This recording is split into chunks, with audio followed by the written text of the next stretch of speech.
that the signature on a ballot is not the voter's signature. No advance notice is given to voters before their vote is rejected, and the decision to reject in-mail ballot is final. To make matters worse, the ballot is rejected. There's no way for a voter to save themselves from disenfranchisement, even if they somehow find out the rejection before Election Day.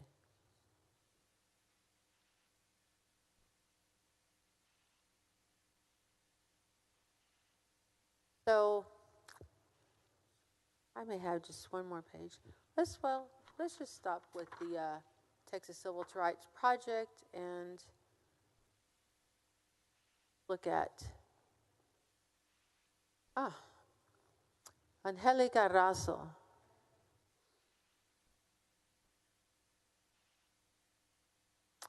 And this was her testimony. My name is Angie Razo, and I'm the Texas State Director for Mi Familia Vota, a national nonpartisan civic engagement organization whose mission is to promote social and economic justice for the Latino and allied communities. Thank you for the opportunity to speak in front of you today.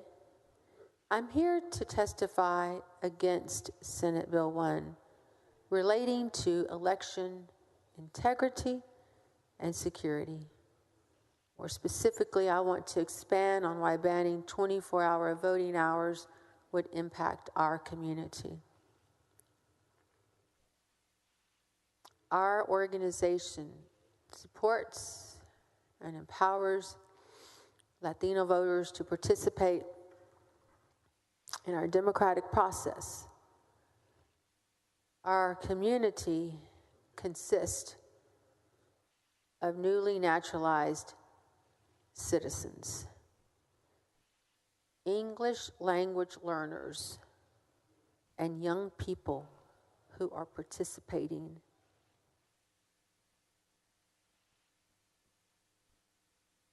in elections for the first time. The proposed language in this bill would increase the barrier that our community and other communities of color face when trying to cast their ballot. For example, 2020, expanded early voting hours included 24-hour voting, allowed many of our community members who work long shift hours and are juggling multiple family responsibilities to cast their ballot at the time that best fit their schedule. I remember getting a text message from a community member during early voting late in the evening asking where and when they could vote. I was so happy that I could direct them to the 24-hour location that was underway. Within 30 minutes, they were able to pull up to an open polling location and vote. I remember when I voted for the first time as the first person in my family to vote, I was confused by the process with my busy school and work and schedule and lack of transportation. I ended up voting 3 minutes before 7 p.m. on Election Day. We have an opportunity to create an election process that welcomes people to our democracy. Our community has suffered disproportionately during the pandemic and winter storms. We should be encouraging our own elections administrators to make voting accessible for all of us that care to vote, because we care about the future of our state. Banning 24-hour voting would greatly impact several of our community members. Under HB 3, the integrity of our elections and health of our democracy will suffer due to limiting the hours. Thank you very much for your time. Okay.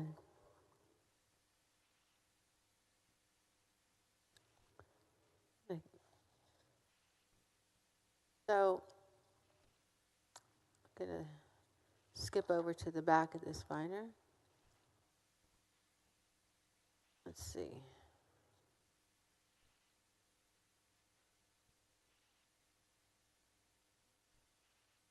This section I'm looking at talks about various incidents with poll watchers.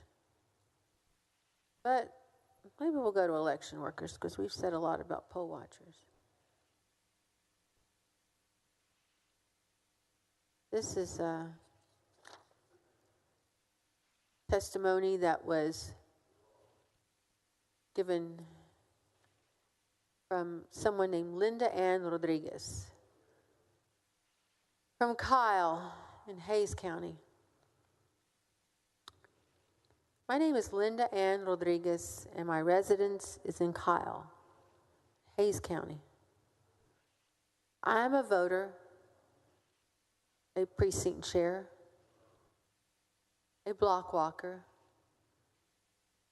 a candidate trainer, and a retired judge for the Hayes County Court at Law. I served in that position for 24 years and now sit as a visiting judge all across the state, but mostly here in Central Texas. Can't miss the opportunity to thank you for all your work on behalf of the Texas judiciary in many years. I tell people I was politically retired in 2014. I may not have agreed with the results of that election, but I respected it. And I respected the will of the voters. Maybe I could have worked harder to get more people to vote for me, but that was on me. It should not be the function of the state to make it harder for people to vote, to make it harder for people over 65 like me to access mail-in ballots, to make it harder to subordinate people who look like me to vote. That is not Texas. I also serve as a precinct worker during elections, and I've never witnessed any problems at the polls, and we've had poll watchers present. To me, that space is our private space, but I assure you, provisions allowing partisan poll watchers to be more disruptive and intrusive will put a damper on voting. The provisions allowing poll workers to be held liable for assisting voters will put a damper on finding folks to work the polls. Our state and our country have been through a lot for the past year and a half. What we need is stability and confidence in our unwavering institutions. Not the stoking of chaos, confusion, and false inferences. Voter suppression is a threat to our democracy and to the will of the people that brought you here. It will affect all of us and for generations to come, no matter what political party you affiliate with.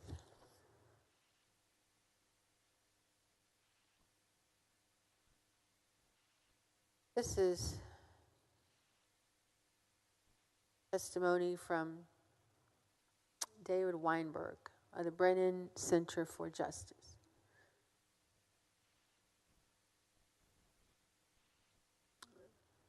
Chairman Hughes and members of the committee, thank you for the opportunity to testify. My name is David Weinberg, and I am a voting rights advisor for the Brennan Center for Justice. The Brennan Center is a nonprofit, nonpartisan law and policy center focused on the twin pillars of democracy and justice. Related to my testimony here today, the Brennan Center does research into policies that make voting more accessible while improving the integrity for our elections. All Texans deserve a free, fair, and accessible election system.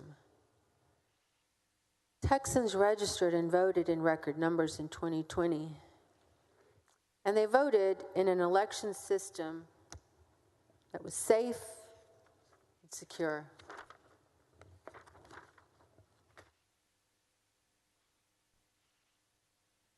Safe and secure. We've actually heard that a few times tonight, or this morning, rather.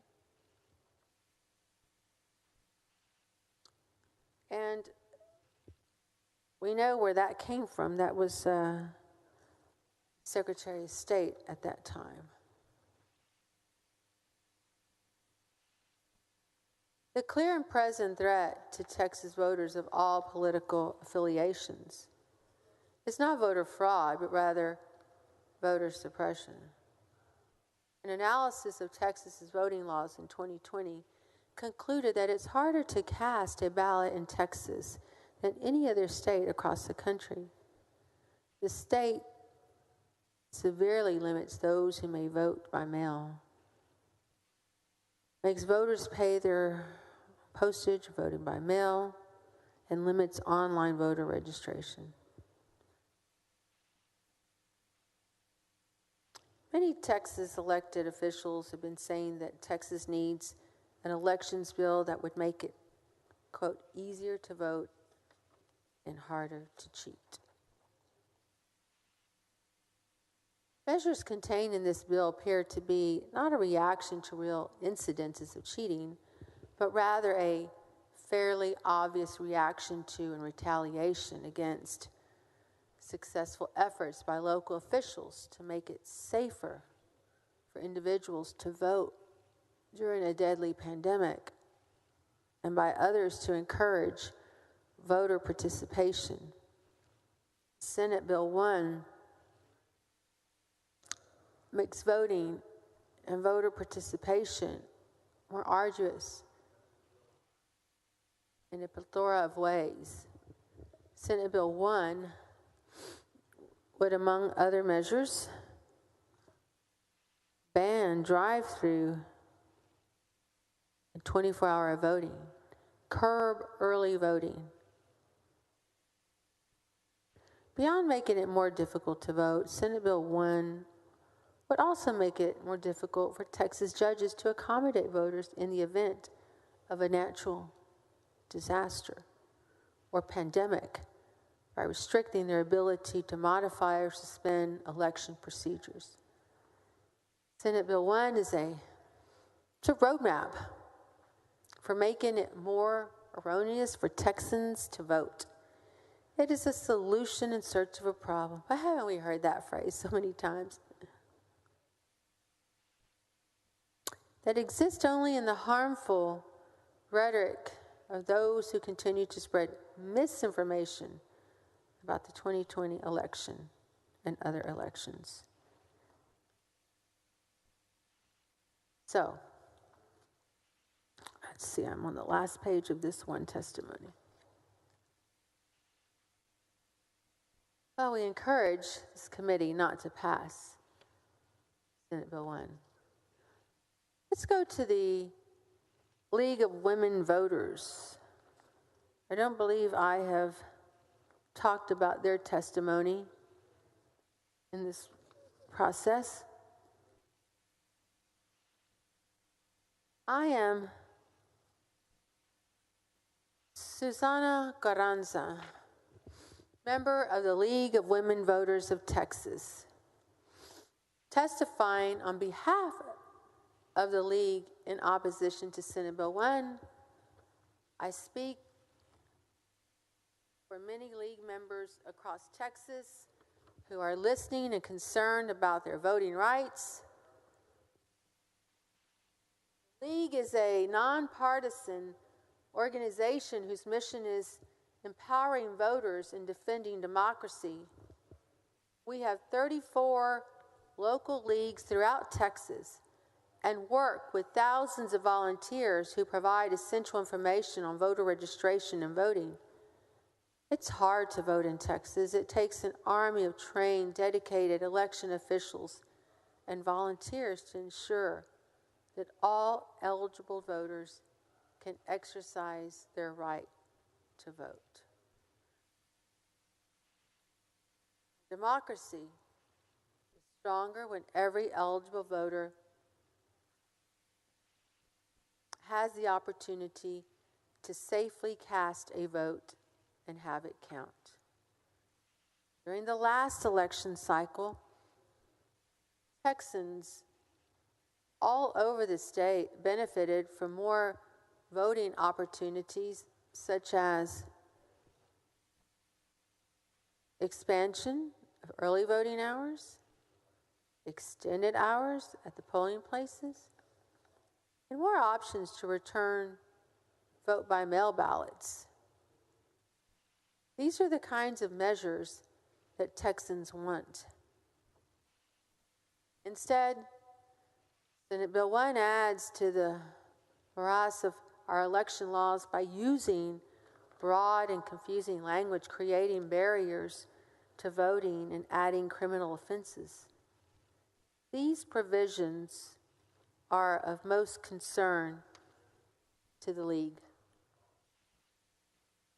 SB 1 adds unlawful registration. If the registrar determines that a person who is not eligible to vote either registered to vote or voted in an election, the registrar shall report that fact to the Attorney General, the Secretary of State, and the relevant county or district attorney. What does this provision mean? How and when is that determination to be made? At a minimum, it should require an element of knowing the offense. This provision seems directed at intimidating voter registration. SB 1 makes voting by mail a much more precarious process and creates barriers. Regarding voter ID, in addition to the voters' names and addresses, Senate Bill 1 requires the voter to provide on both the application to the VBM and the carry envelope, DL, or personal ID. If neither has been issued, then it requires the last four of Social Security, or a statement that the voter has not been issued any of these. Rejection, if no match. If this required additional voter ID info does not match the info provided on the applicant's application for voter registration, the application to VBM is rejected. While Senate Bill 1 provides a partial cure process, the potential for a cure does not apply to this required additional voter ID, only to defect in signature or witness information. Senate Bill 1 makes voting more erroneous for voters who need assistance.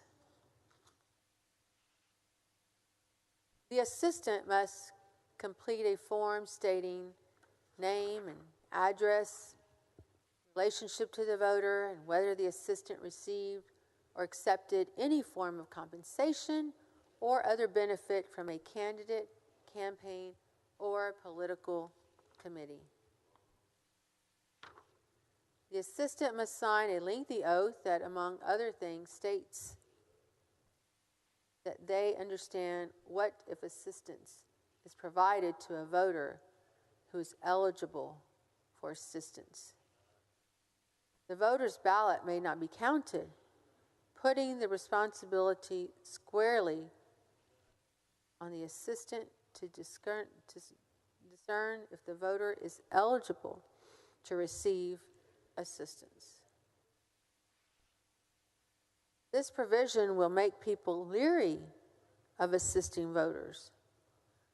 Failing to sign the oath is a state jail felony with few exceptions. SB 1 threatens the safety and security of polling place. SB 1 threatens the safety and security of the polling place. Wow, here we go again.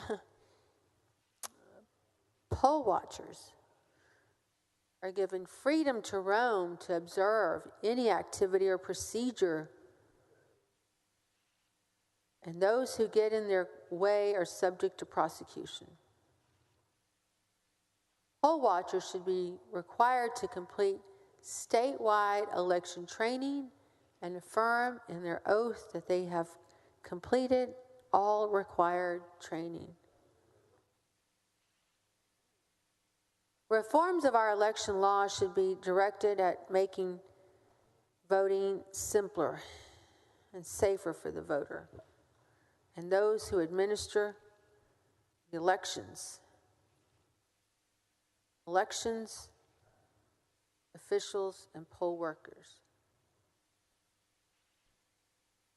Election officials are unsung heroes who spend untold hours ensuring that we have safe and secure elections. What we really need are reforms that provide for online voter registration. Boy, the League of Women Voters is reading my mind. They must know I have filed that bill at least 5 times.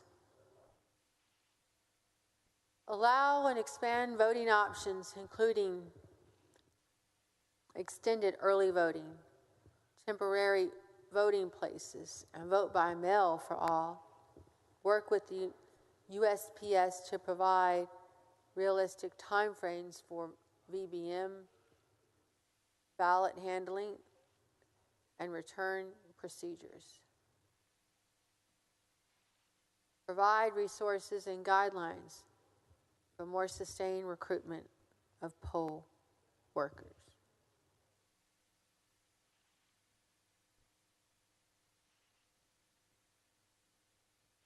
The League looks forward to testifying in support of such bills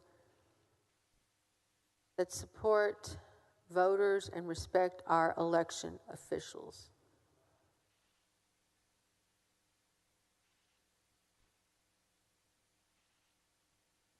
I respect this organization. They are a nonpartisan group, a lot of credibility.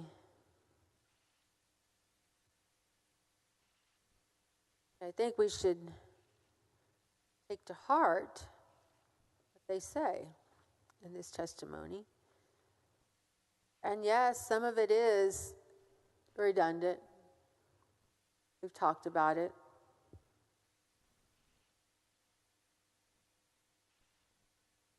And maybe it's redundant because it's so important. And people are hoping that, the saying, if you can repeat things over and over again, people will remember.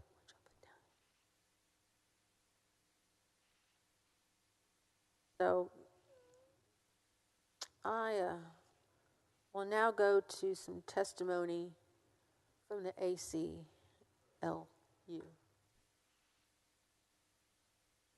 Okay.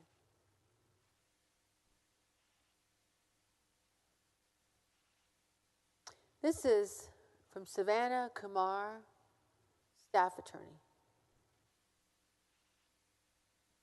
Dear Chair Hughes and members of the Senate State Affairs Committee, I respectfully submit this testimony on behalf of American Civil Liberties Union, Texas. And its tens of thousands of members and supporters across the state to impress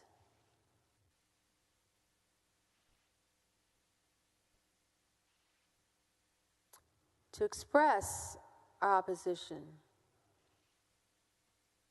to Senate Bill 1.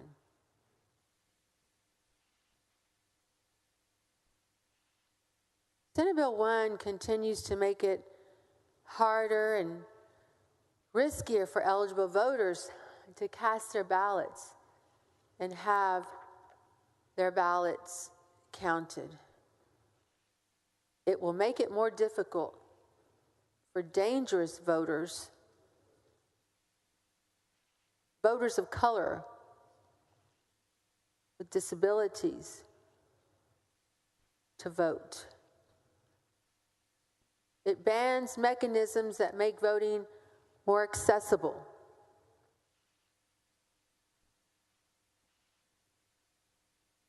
Such as drive-through voting and 24-hour voting.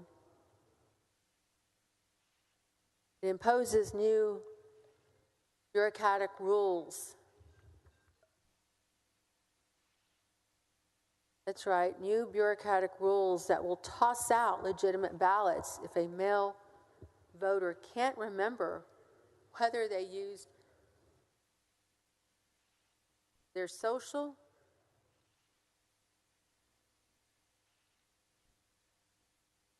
if they use their social security number or driver's license number when registering to vote decades ago.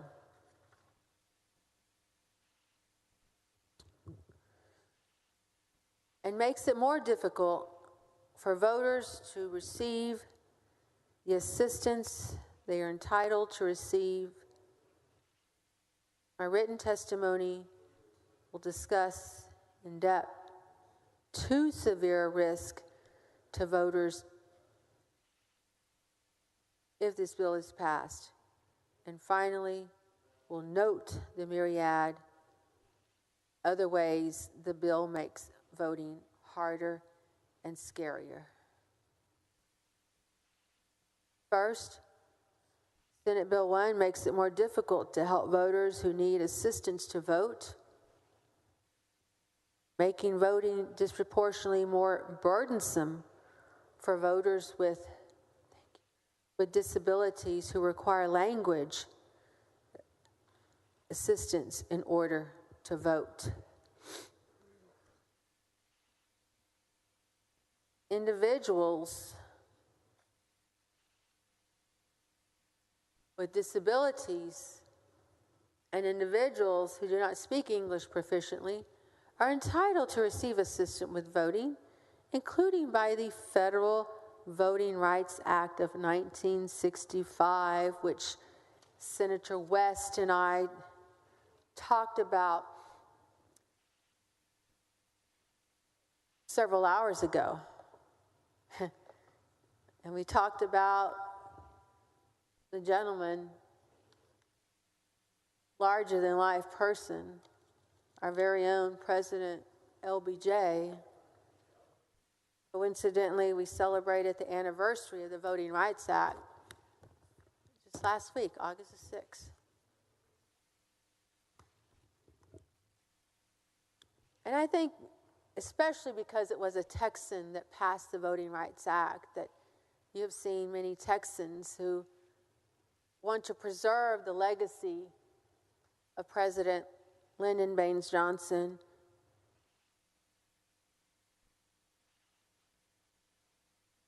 Senate Bill 1 imposes new bureaucratic rules that will arbitrarily toss out the ballots of people legally entitled to vote by mail. Chapter 82 of the Election Code, which lays out eligibility for voting by mail, is designed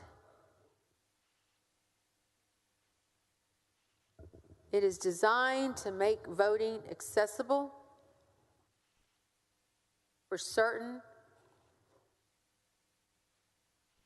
vulnerable groups. Mainly people older than 65 and those who are sick or disabled. The Texas legislature already recognized that these individuals have unique needs that make it more difficult or impossible to vote in person. Senate Bill 1 undermines protections for these vulnerable voters. Under current law, voters fill out a robust application that includes identifying information such as name, address, date of birth. Voters must certify that the information given in the application is true and affirm their understanding that giving false information is a crime. This system has worked well to deliver safe, secure elections with increased participation for vulnerable voters. And yet, Senate Bill 1 would make using this process even more difficult and would cause ballots to be thrown out for small administrative errors. There is simply no need for these changes to the already severely restricted vote by mail system. Specifically, sections 4.03 and 4.09, and a requirement that individuals voting by mail list either their 8-digit driver's license number, or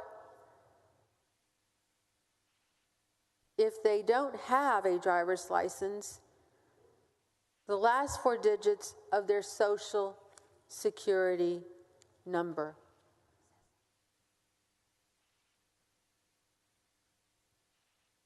Most egregiously, sections 4.08 and 4.13 require a clerk to reject vote by mail applications, ballots where the listed information does not match the information on their application for voter registration.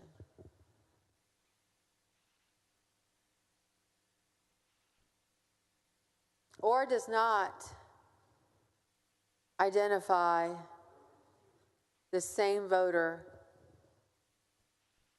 If a voter makes a minor mistake when entering this additional information, their application or ballot will be rejected, even though they are legally eligible to vote by mail. Imagine the following scenarios. You accidentally mix up 2 numbers. You know, I have heard this testimony, this very similar testimony, numerous times about mixing up, maybe not completely remembering which number you put on, right? And how, just as this testimony just said, missing or maybe an incorrect, one number can throw it out. So we've heard many, which means it's a great concern to people. And I'm glad that in this process, people have weighed in and let their concerns be noted for that. I'll go back to this testimony of, let's see. So, as I was saying, imagine the following scenarios. You accidentally mix up two numbers when you write down your driver's license number on your vote by mail application. Or the people reviewing your application mistake your handwritten number 4 for the number 9. I mean, who hasn't done that, right? Or you used your Social Security number to register to vote, but now write down your driver's license number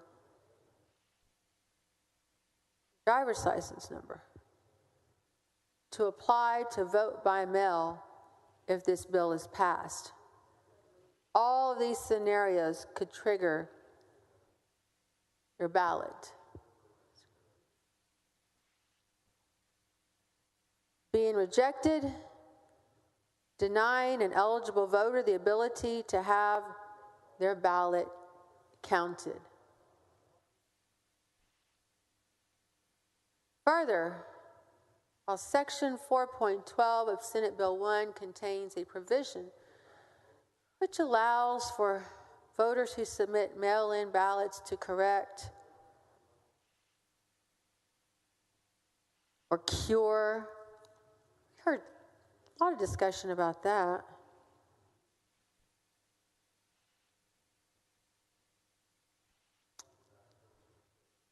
Defects in their ballots in some situations. It does not allow individuals who make mistakes when copying their driver's license numbers or Social Security numbers to cure those defects.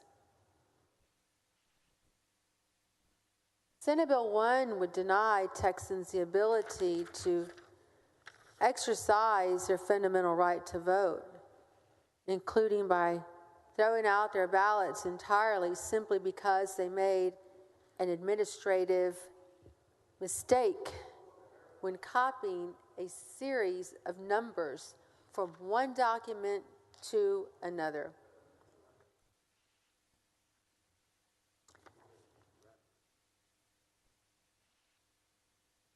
Third, Senate Bill 1 makes it harder for all Texas voters to access the ballot box and have their votes counted. Senate Bill 1 is an omnibus voting bill that severely rewrites the election code to make it harder. Yeah, okay. It empowers the Attorney General to pursue baseless investigations by subjecting voters who lawfully move to another county to criminal investigation by the Attorney General if they do not inform their prior voter register of their move, which is not required by law. This provision, Section .103, will particularly impact voters in the military and college students. Further restrictions: voting by mail for those who have long been eligible to vote by mail. Section 4.01 Senate Bill 1 requires a vote by mail application and mail ballot to be signed using ink on paper. I think that was referred to as a wet signature. Ink on paper. Furthermore, Section 4.11 allows voters' signatures on mail ballot applications to be compared to any signature on record, removing requirements that the signature be recent and that it must be compared to at least 2 signatures to prevent arbitrarily rejecting ballots, especially of older voters and voters with disabilities. In addition, Section 4.05 bans public officials from soliciting mail ballot applications, sending out unrequested VBM applications, and using public funds for third parties, such as the League of Women Voters, which I talked about.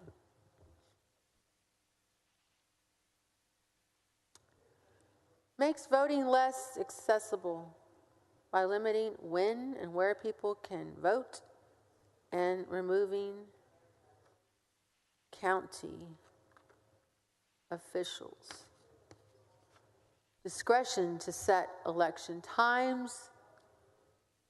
The bill bans drive-through voting. That's sections 2.01, 10, and 11. Bans 24-hour and late-night voting used by shift. That sure keeps coming up every hour or so. Shift workers.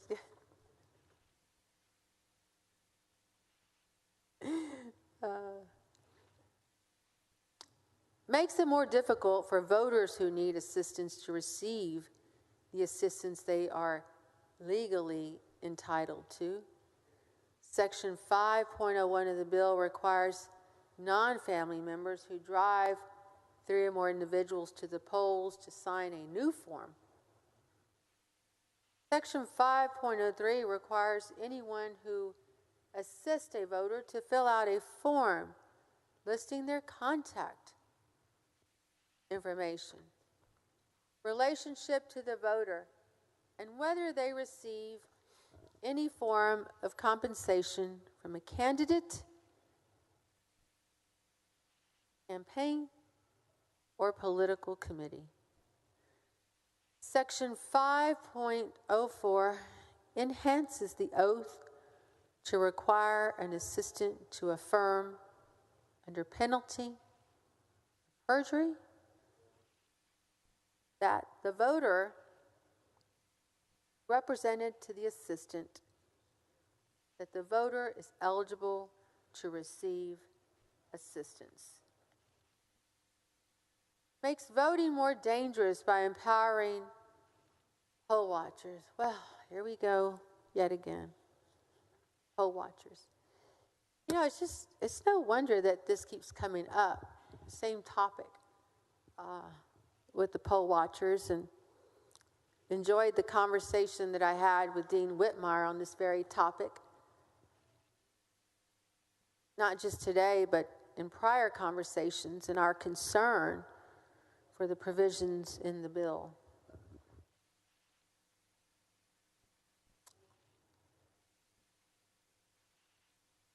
Section 3.02 makes it a Class A offense for an election worker to knowingly refuse a watcher's presence in the polling place. Section 3.03 of the bill allows watchers free movement. And this is another provision that we've talked about, the free movement. You heard in another testimony about someone being concerned about having a voter looking over their shoulder, and the intimidation feeling that that would bring to them. This could discourage people from wanting to go vote.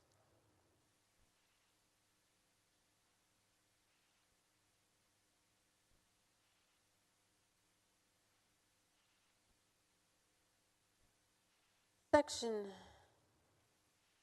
3.05 makes it a Class A offense to obstruct a watcher. Section 3.06 allows watchers or candidates who appointed the watcher, who believe that they were wrongfully refused or obstructed, to seek injunctive relief and other remedies through the courts.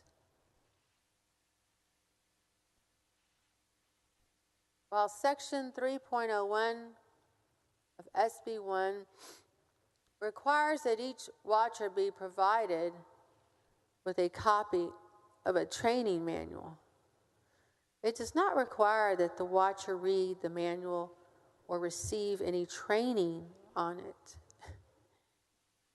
They keep coming back to that manual that they really don't have to read. Okay?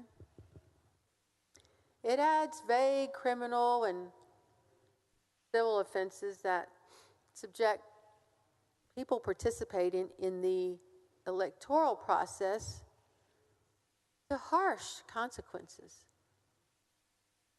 6.03 adds a third-degree felony for poorly defined vote harvesting services, which could be interpreted to include normal, in-person campaign activity. Section 7.02 also threatens election workers with loss of their government employment. The message of Senate Bill 1 is clear. This bill will create obstacles for voters at every stage. It will make it harder for voters to get to the polling place, allow people to harass voters once they're there, prevent eligible voters from receiving the help they need to cast their ballots, and increase the likelihood of ballots getting thrown out. For these reasons, we strongly oppose SB 1. And this is from Savannah Kumar, the ACLU.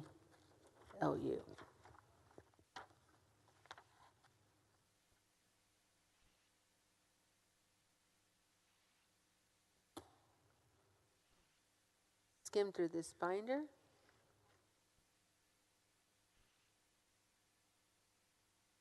Campaign Legal Center, they submitted testimony. Dear Chair Hughes, Vice Chair Birdwell, and committee members of the Senate State Affairs Committee. Campaign Legal Center, CLC, writes to express our firm opposition to Senate Bill 1. This brief written testimony only touches on a few of Senate Bill 1's most burdensome provisions, including criminal referrals for individuals who make innocent mistakes during the voter registration process, purging of naturalized citizens who are eligible to vote from the state's voter rolls, bans drive-through 24-hour voting, criminal penalties for election officials who send voters unsolicited mail ballot applications. These and other provisions in Senate Bill 1 are irrational solutions in search of a problem that does not exist. Senate Bill 1 requires criminal referrals for ineligible Texans who attempt to register to vote, even though these individuals may have never been told they were ineligible to vote.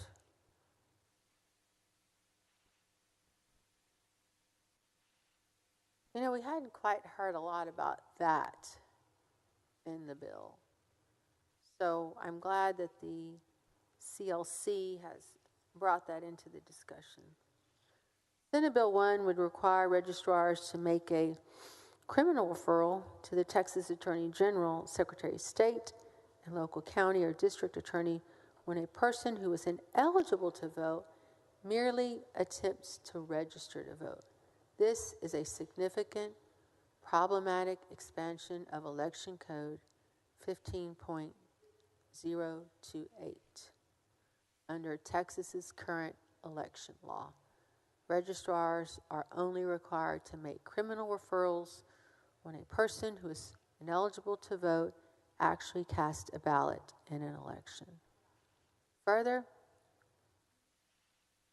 the current law nor the proposed legislation require an eligible voter or registrant to know that they are ineligible to vote in order to be criminally referred. Without an intent requirement, this provision, Senate Bill 1, could lead to the incarceration of individuals who make simple mistakes.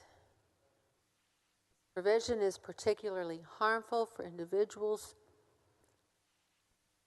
who are fully discharged from a final felony conviction. Texas law prevents individuals who are actively serving a sentence for a final felony conviction, which includes incarceration, parole, or probation from being qualified voters. On the other hand, individuals who do not have a final felony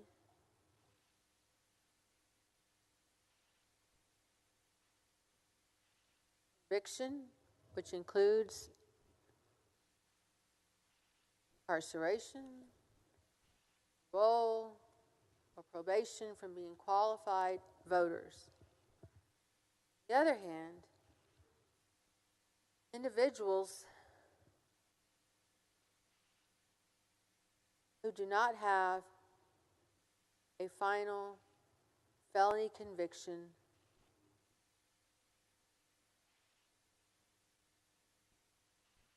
maintain the right to vote as qualified voters.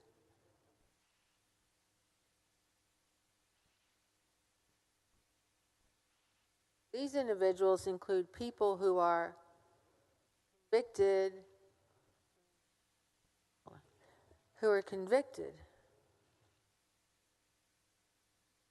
of a misdemeanor, have a deferred adjudication judgment, or are waiting trial for a felony conviction. Because many Texans with a criminal history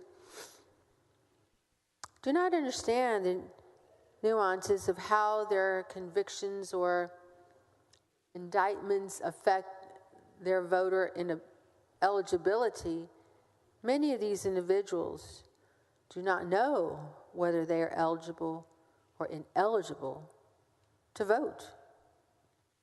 Therefore, Senate Bill 1's criminal referral provisions could lead to ineligible voters foregoing the opportunity to vote out of the fear they too will be incarcerated. Currently, Texas law does not require anyone, judges, attorneys, jail staff, or correctional officers to inform individuals status of their ineligibility from voting.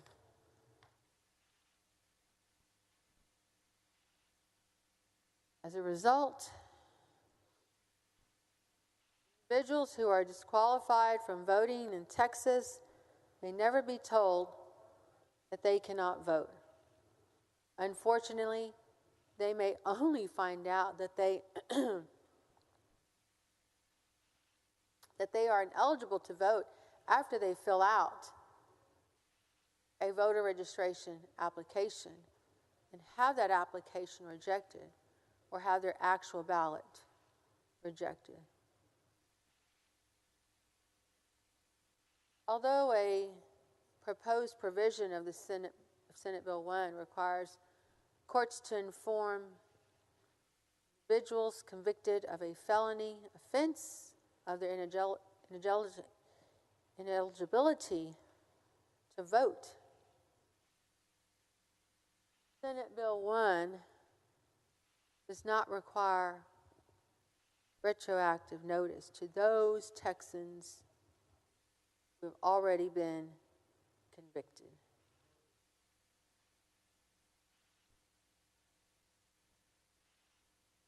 By criminalizing these Texans' innocent attempts to register to vote, Senate Bill 1 threatens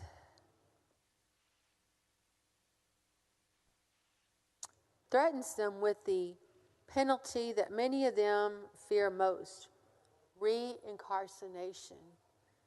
I can't imagine if you don't even know that you are not eligible to vote, and say you attempt to vote and you are reincarcerated because you simply did not know.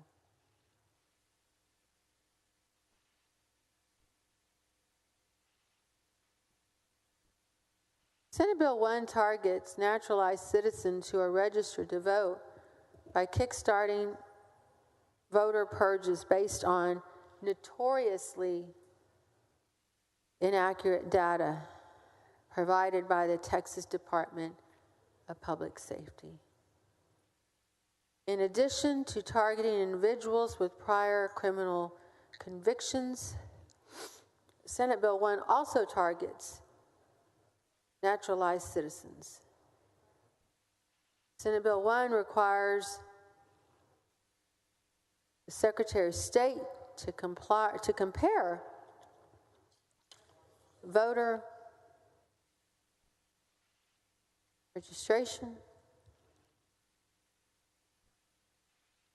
the records with the Texas Department of Public Safety.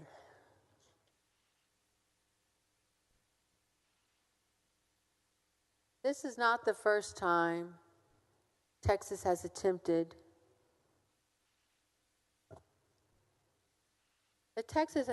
to deprive naturalized citizens of their right to vote using DPS's system.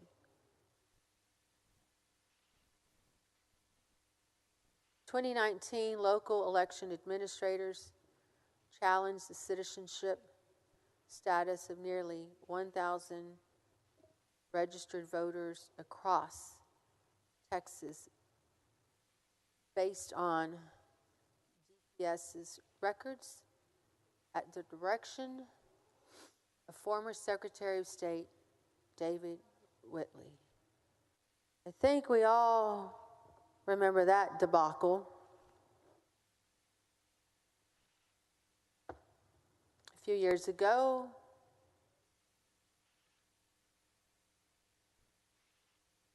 in fact, CLC's litigation in Texas, Lulac versus Whitley, revealed that Governor Abbott pushed for the challenges At the time, Secretary of State's office declared that it would continue comparing voter registrations to the DPS database on a monthly basis. However, the former Secretary of State's voter roll purges were so error-prone that a federal judge forced the state to halt the purges altogether. Senate Bill 1 includes an illicit attempt to set the former Secretary of State's failed plans in stone. In Texas, DPS issues driver's license that last 6 years, and many individuals obtain their licenses before they become naturalized citizens and eligible to vote. As a result, DPS's database does not accurately reflect the citizenship status of thousands of Texan voters following CLC's 2019 lawsuit. The state of Texas entered into a settlement agreement with Texas LULAC prohibiting it from using GPS driver's license data to question the citizenship of newly naturalized American citizens.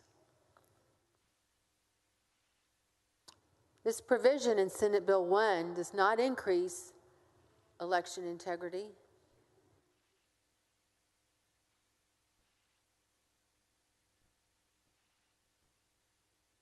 Or prevent voter fraud.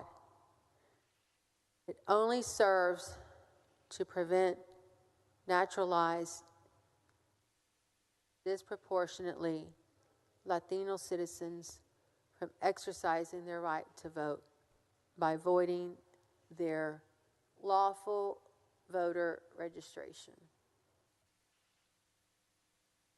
Senate Bill 1 prohibits counties from hosting drive-through and 24-hour voting. Senate Bill 1 prohibits polling places from being located in tents, any temporary movable structures or facilities primarily designed for motor vehicles. During the 2020 presidential election, we know that Harris County set up 10 drive-through polling places.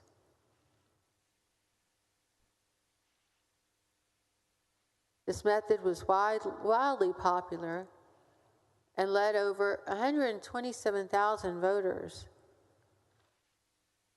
approximately 10%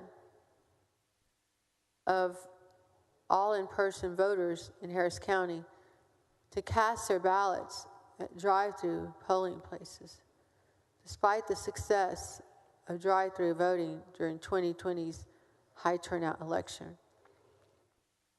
Senate Bill 1 would prohibit drive-through voting as an option for Texas voters.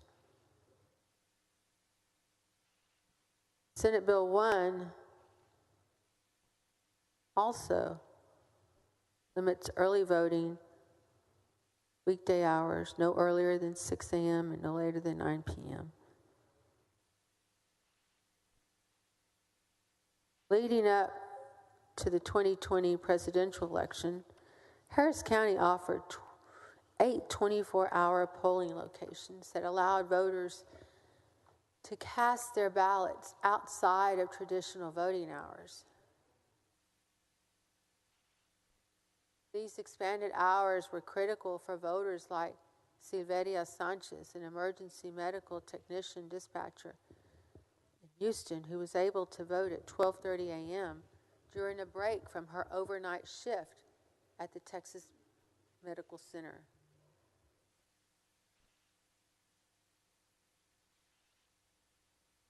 The expanded hours were similarly useful.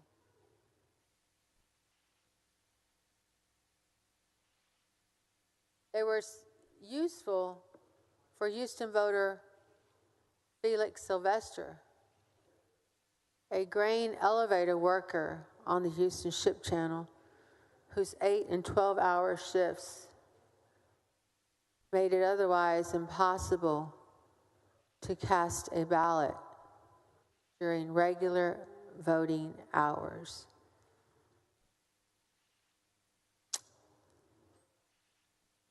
Senate Bill 1 bans drive-through voting and 24-hour voting.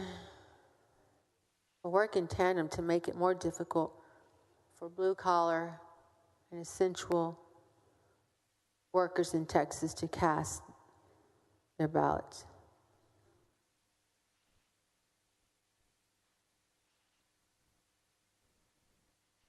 Senate Bill 1 prohibits election officials from sending unsolicited vote-by-mail applications to voters. You know, we had some discussion about this. I believe it was Senator Eckhart and myself who talked about that you'd think you'd want it the other way, the nonpartisan elections administrator sending the ballots and not a particular or partisan campaign, a particular candidate doing that.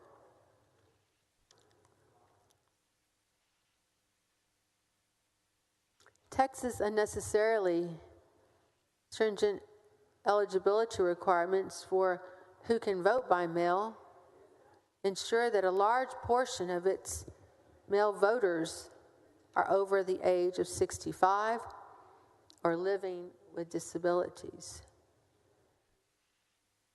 Prohibiting election officials from sending mail ballot application to these groups of voters does not serve to improve the integrity of Texas's elections.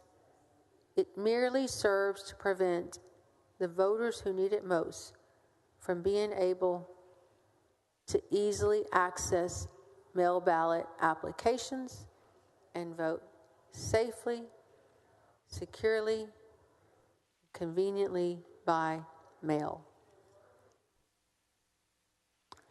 Senate Bill 1 threatens any election official who solicits a voter to vote by mail, either directly or indirectly, with conviction of a state jail felony. These are just a handful of the problematic provisions in Senate Bill 1 that make it harder for Texans to vote and harder for county clerks to administer elections. This committee should not support. Good morning, Senator West. Good morning. This committee should not support a bill that needlessly disenfranchises voters across the Lone Star State. CLC strongly urges the committee to vote no on Senate Bill 1. This is, again, the Campaign Legal Center.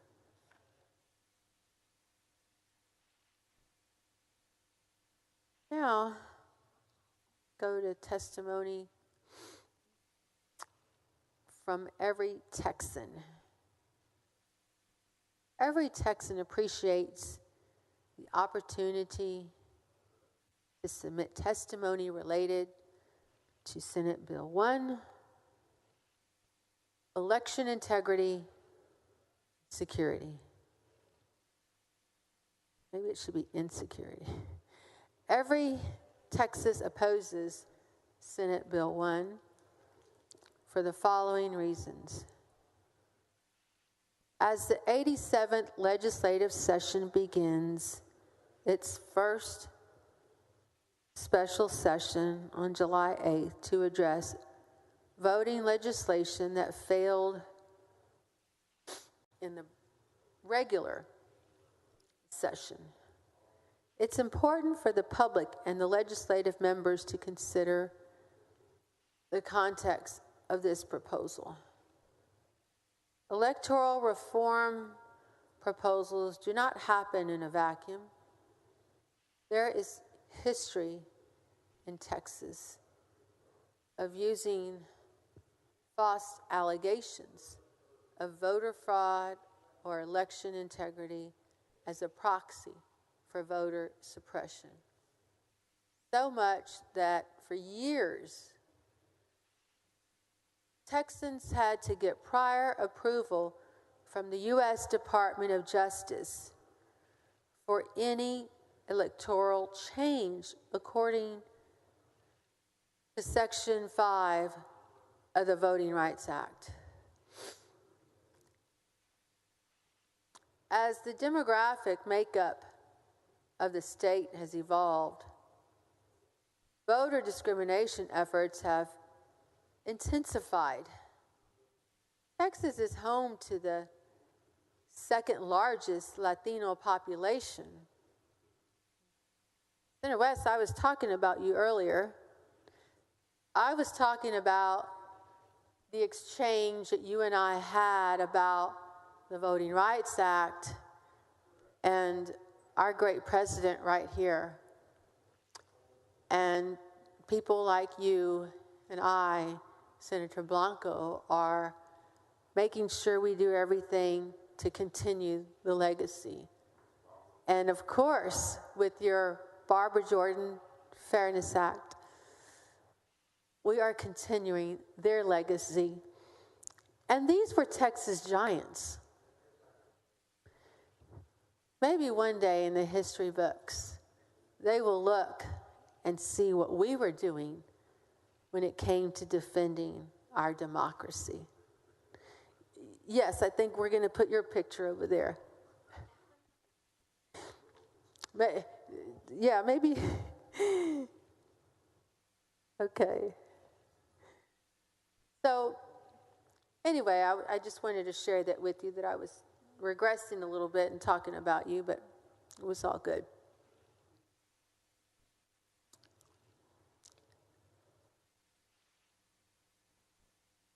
Again, this is every Texan. I'm going to read just parts of their testimony.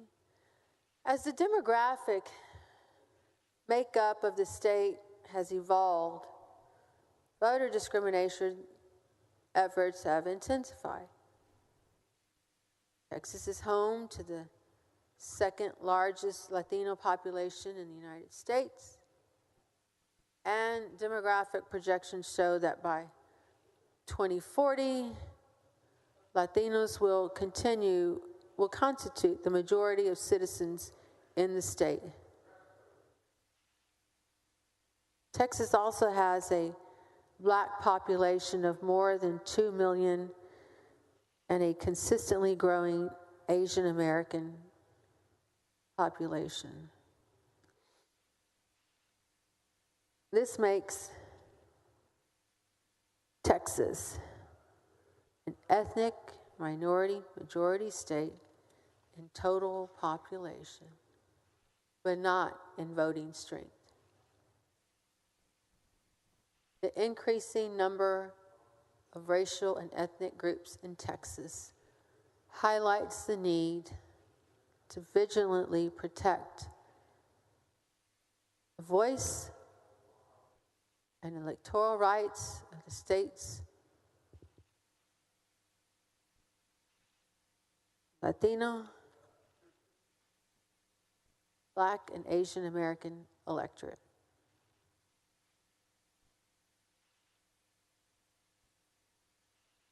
Changes such as removing polling locations, adding new identity documentation, or the procedures for mail-in ballots would have been approved to ensure Latinos, Blacks, and Asian voting power was not retrogressed.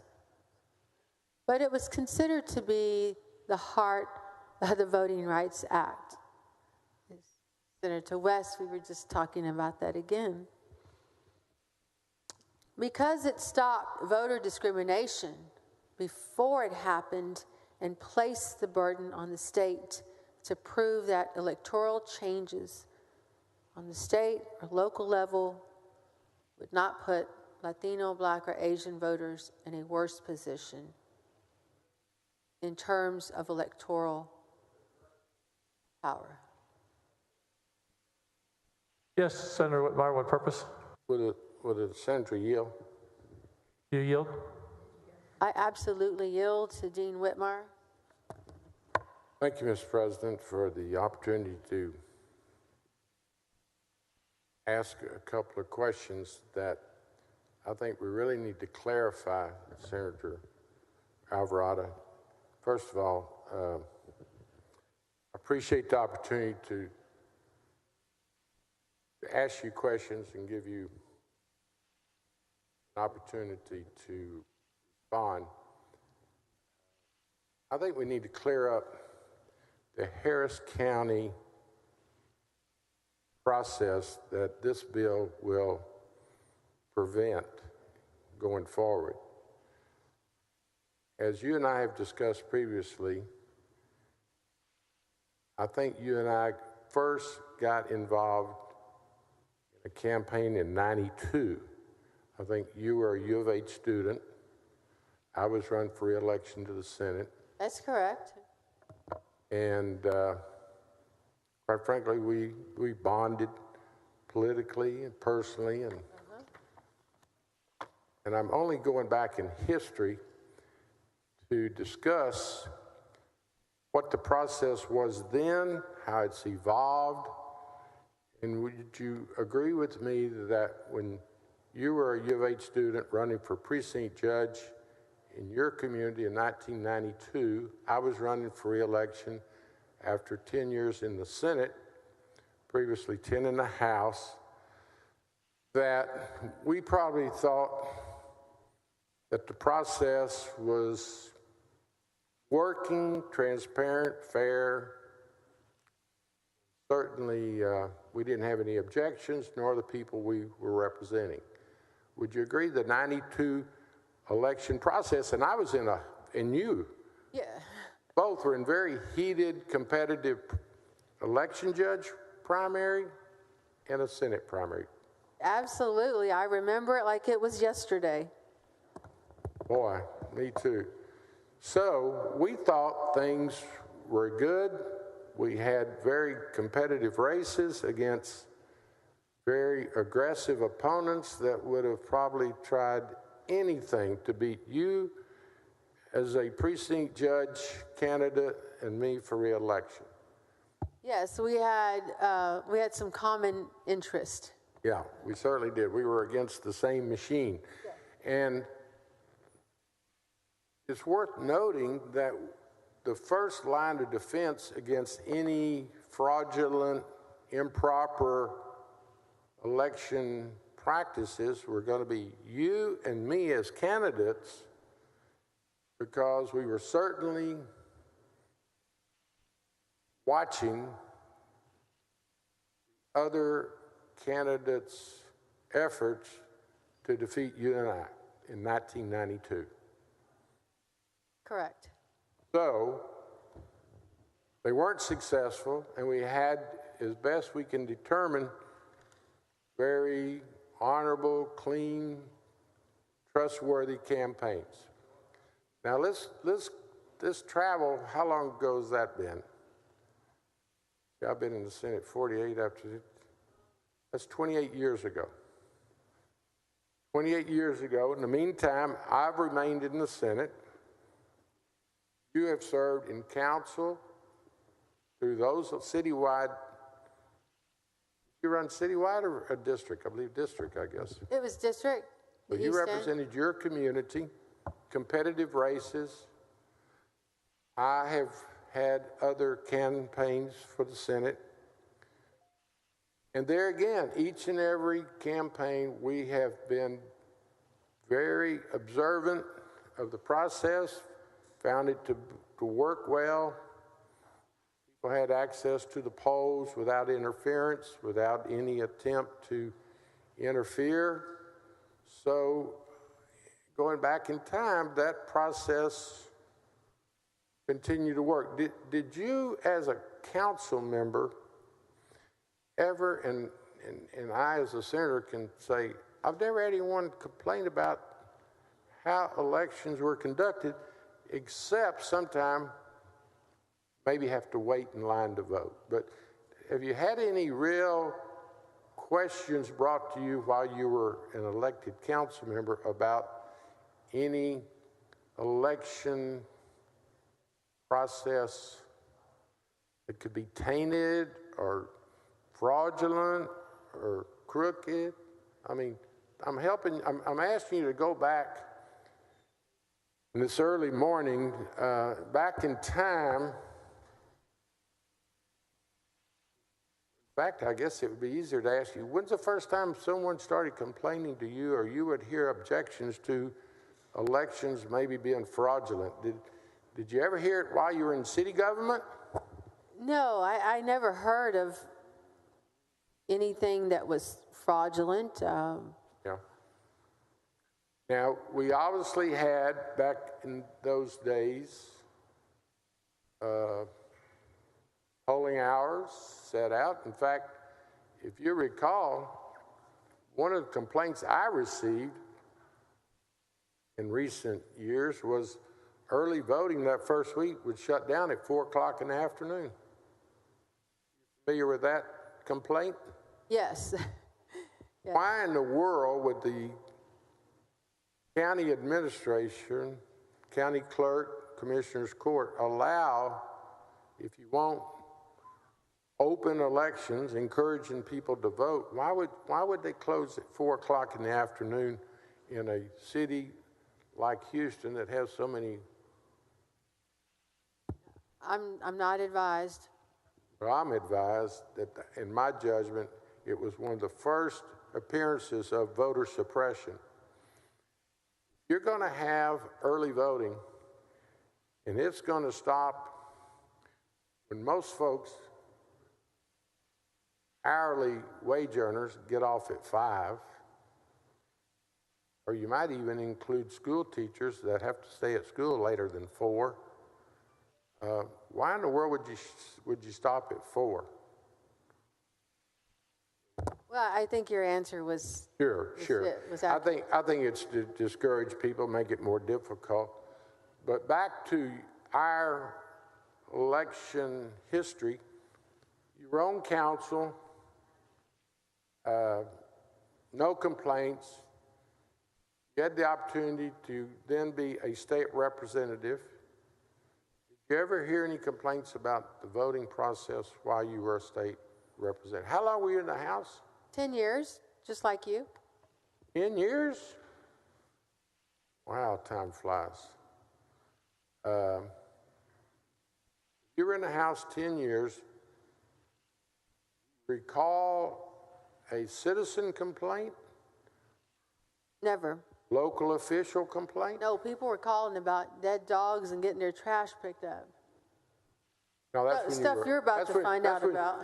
That's when you were a council member. Oh, yeah. No, state rep, no. Well, you know what? Guess what? Do you know how many calls I get as a state senator about trash pickup and about loose dogs and about city issues? Do you still get those calls? All the time. And you know why? In my judgment, we're accessible.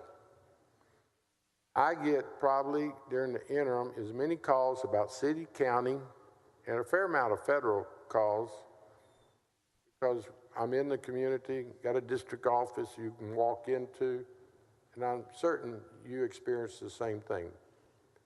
And you know what? We address them, we pick up the phone and call. But back to this election process, which brings us together today. You're 10 years in the House. Did you ever get a citizen or local official call or request to fix a broken election process? No, sir, I did not. Well, you know what? I haven't, during your 10 years in the House, I was here serving. I never did either. So let's keep going forward to how we come together in this proposition. You've been in the Senate how long? Not quite 3 years. Okay, your first term? I'm in my second term. Second term. So during your tenure in the Senate, have you had a citizen or local official call and complain to you about the election process, that it was broken, fraudulent, and needed fixing? No. Not even I've never one? gotten any of those. Not even one? No. You know what? Received none. Now, we did have the voter ID issue, which was hotly contested. We had an all-night, in fact, the last time I recall the Senate, well, that's not true. About a month ago, 2 months ago, during the regular, we were here all night. But I can recall being here all night on voter ID. And that was a hotly contested matter that has been implemented. Other than that matter, can you recall a controversy involving the elections? No, sir, I don't. Okay.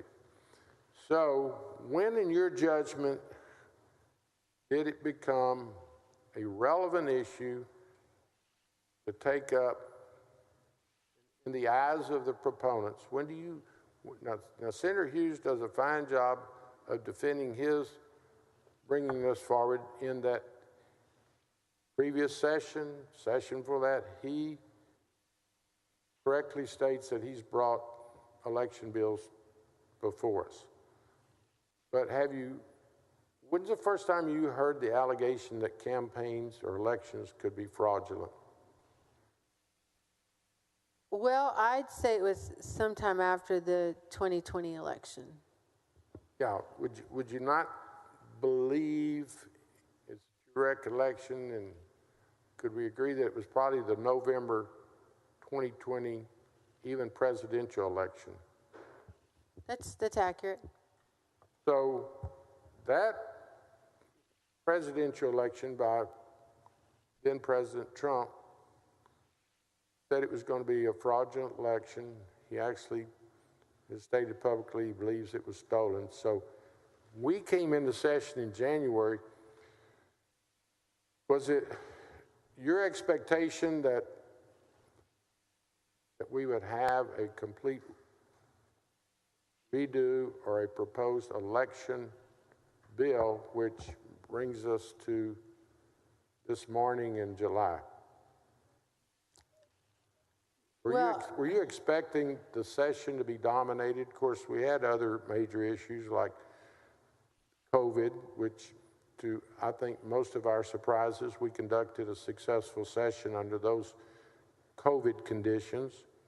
And then we had the freeze, which certainly challenged the session. But when you got here in January, would you have put the election proposal in the top 3 categories of what we dealt with? No, I, like you, thought we would be focused on the pandemic, the grid, the economy. Why don't we talk about the bill? Okay. Well, I'm getting to the bill. How did you see the bill evolve? Do you think it was largely as a result of maybe the Harris County experience, which got the attention and the concern of the proponents?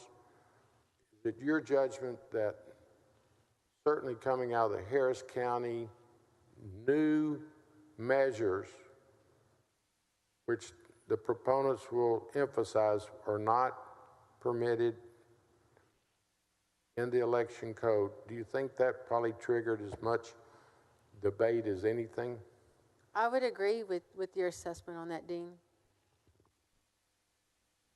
Think that, as I mentioned earlier this morning, that we might have an opportunity to have a roundtable discussion with the proponents of this bill, who are also the opponents of drive-through voting, 24-hour voting and drop boxes.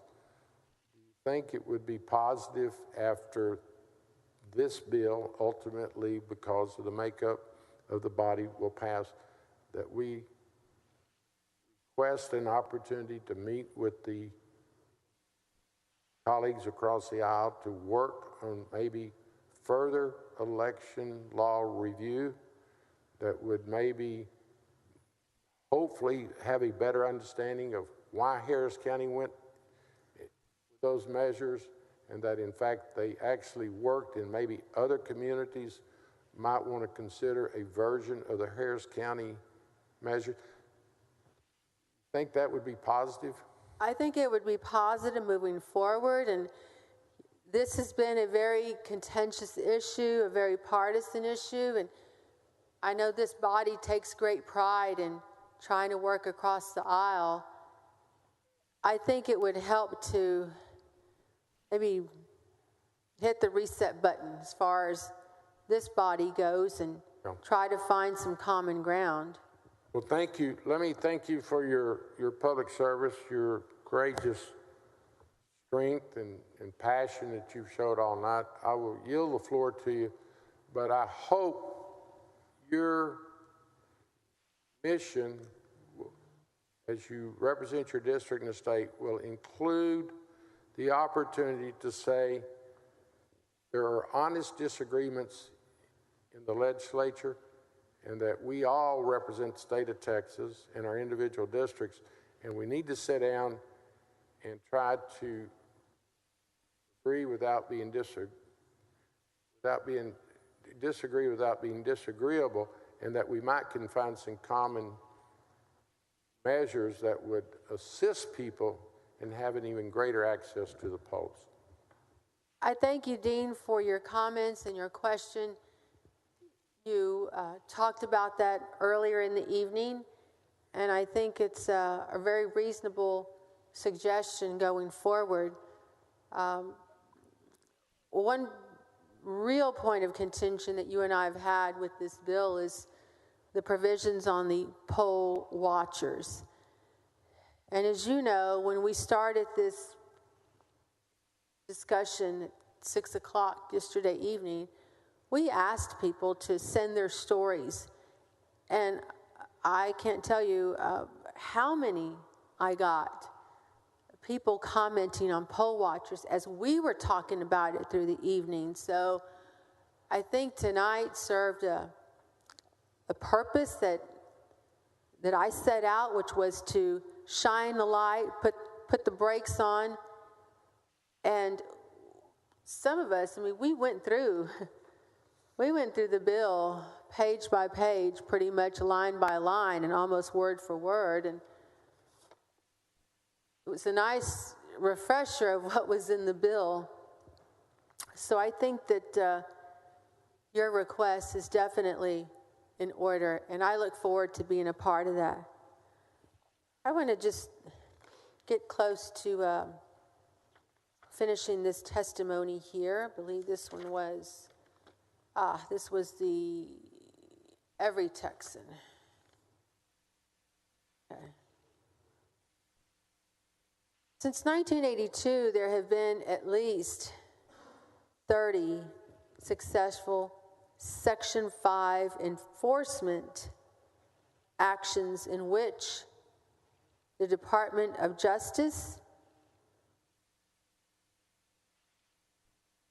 has participated prior to the Shelby County versus Holder. I think we all know about that. It's been a case that has prompted many pieces of legislation and action since then. A U.S. Supreme Court decision that struck down the coverage from formula for Section 5 of the Voting Rights Act. When the Supreme Court struck down the formula that Congress enacted on which states and jurisdictions Section 5 could be applied to, it effectively gutted the enforcement of the act.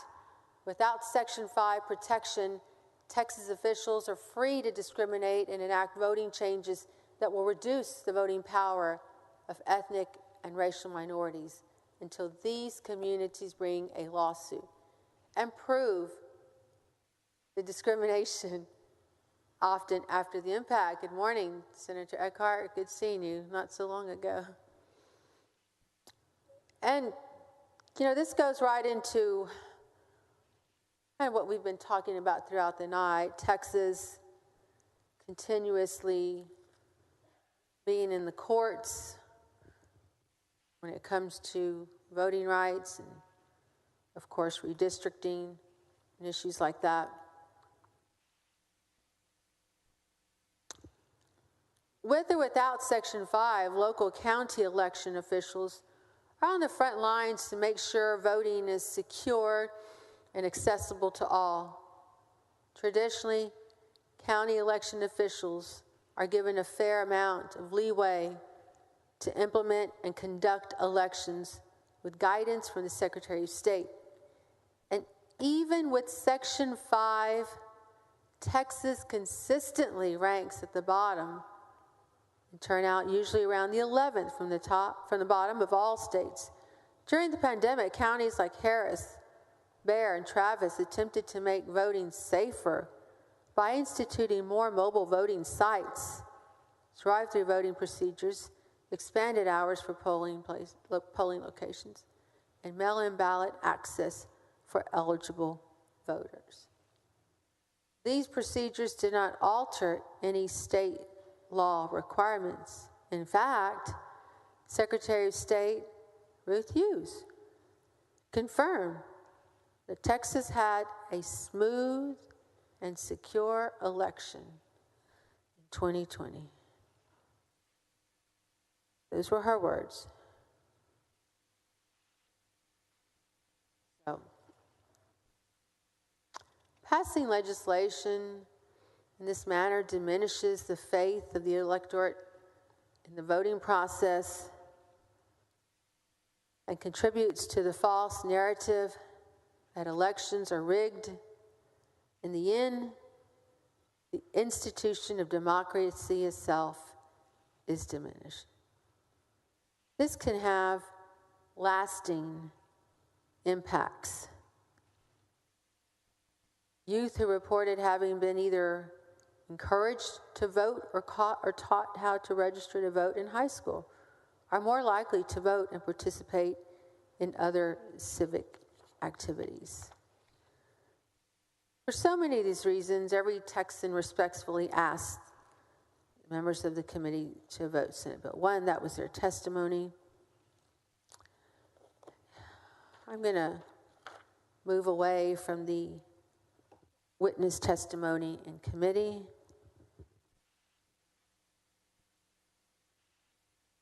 And start on something else. Before I go into this, Mr. President, I want to thank you, your office, the clerks, for having a line of communication with me as I launched into this filibuster. I appreciate all the ladies who have been here, the staff working, your office. Everybody has conducted themselves in a very professional manner, and I think that speaks a lot to this body. Who we are, Democrats, as Republicans, as senators, but most of all, as Texans. My friends, voter suppression anywhere is a threat to democracy everywhere. As we draw this discussion to an end, it is my sincere hope that simple acts by everyday Texans, from the Senate floor to the ballot box, can help to shed the light on all important issues. What do we want our democracy to look like? Do we want our state to be more or less inclusive? We want to make it harder or easier to vote for seniors who cherish their right to make their voice heard? Do we want access to our electoral process to be more difficult for people with disabilities? Or do we want to remove barriers for them? For our communities of color, do we want to defend the tremendous progress that we've made in civil rights and equality, or chip away at their voting rights on Senate Bill 1 at a time? Let's be clear, instead of making it easier to vote, this bill makes it easier to intimidate. Instead of making it harder to cheat, it makes it harder to vote. After all the rhetoric and practice politicians, consultants, and partisans and operators, this truly comes down to the people that entrusted us with their vote. They sent us to Austin to empower their voices, not to silence them. I proudly stand here with my colleagues who have been so supportive and outspoken and leaders in this issue, defending our democracy. I stand for my constituents who are not only targeted by the GOP under this bill, but will be disproportionately harmed. I think about the multi-generational families in the East End whose abuela has never missed an election but still needs just a little help filling out her ballot by mail. I stand and speak for the single mother from the near north side of Houston who, out of concern for COVID exposure and the inability of her little children to stand in long lines, took advantage of drive-through option. Does her vote not count? Does that sound like fraud to you? I stand and speak for the persons with disabilities from Pasadena who rely on assistance from loved ones and others for access to their polling locations and ballot boxes. I rise to speak for the shift worker from Galena Park who day in and day out works long and hard hours on the docks of the Houston Ship Channel, our economic engine, and who took advantage for the 24-hour voting option in Harris County. I rise to speak for the poll worker from Aldine who loves the electoral process so much they signed up to be a poll worker and sacrifice their time, energy, and talents to help administer our elections in a fair, safe, and secure way. Under this bill, this poll worker will now have to contend with untrained partisan poll watchers, possibly bullying and profiling voters and exposing them to retaliatory partisan lawsuits and excessive criminal penalties for honest clerical mistakes. I am a proud member of this body, and as every other member of this distinguished body understands, my duty is first to my constituents, so I do thank the members of this body for patiently listening and allowing me to present my constituents today and speak on their behalf. I am confident that any other member of this body does and would do the same for their people. To my local colleagues and friends in Houston and Harris County, I felt like I needed to speak up for you. As the third largest county in America, I am so incredibly proud of the way my county conducted our elections during the general election in a way that was safe as possible, as secure as possible, as accessible as possible. Harris County proved to the rest of the country that you don't have to sacrifice election integrity in order to increase access to our electoral process. You can make it easier to vote in a safe and secure way despite the overwhelming success that many of my colleagues to office my county was targeted with partisan attacks. Dean Whitmire, you know that. I know you're taking it personal. Our buddy, God bless him, Boris Miles, has been watching. We know he is with us here in spirit. In fact, many of the provisions of this bill are shamelessly aimed at stopping Harris County from making our elections safe and effective. What's wrong with drive-through voting during a pandemic? What's wrong with the 24-hour voting? Why can't we have expanded voting hours for the people who have to work late? Where is all the so-called fraud? The people are still waiting for someone to actually demonstrate real evidence of fraud in these measures. Where does it end? Today it's SB1, tomorrow it'll be some other manufactured crisis to justify the systematic chipping away of our voting rights.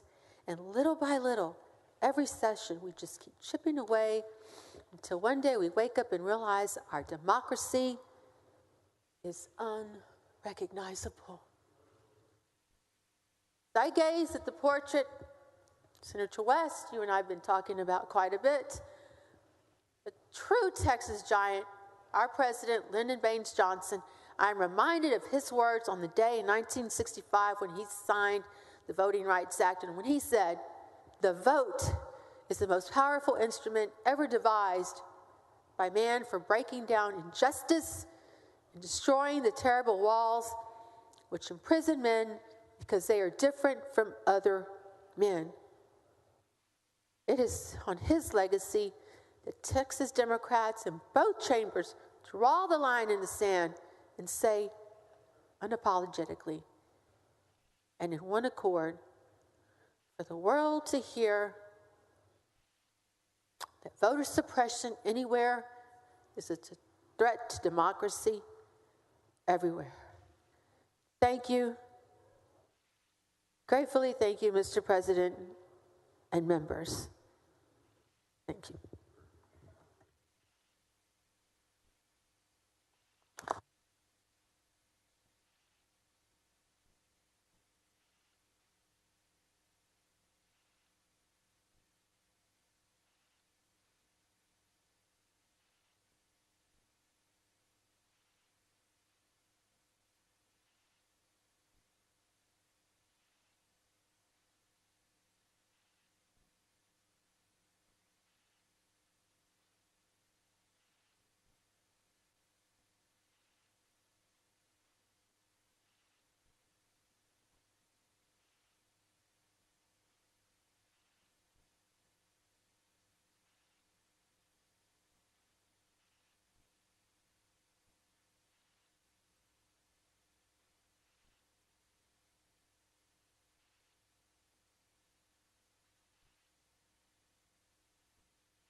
Members, since we had told everyone to be here at 9, we'll stand at ease for a few minutes for all members to be here.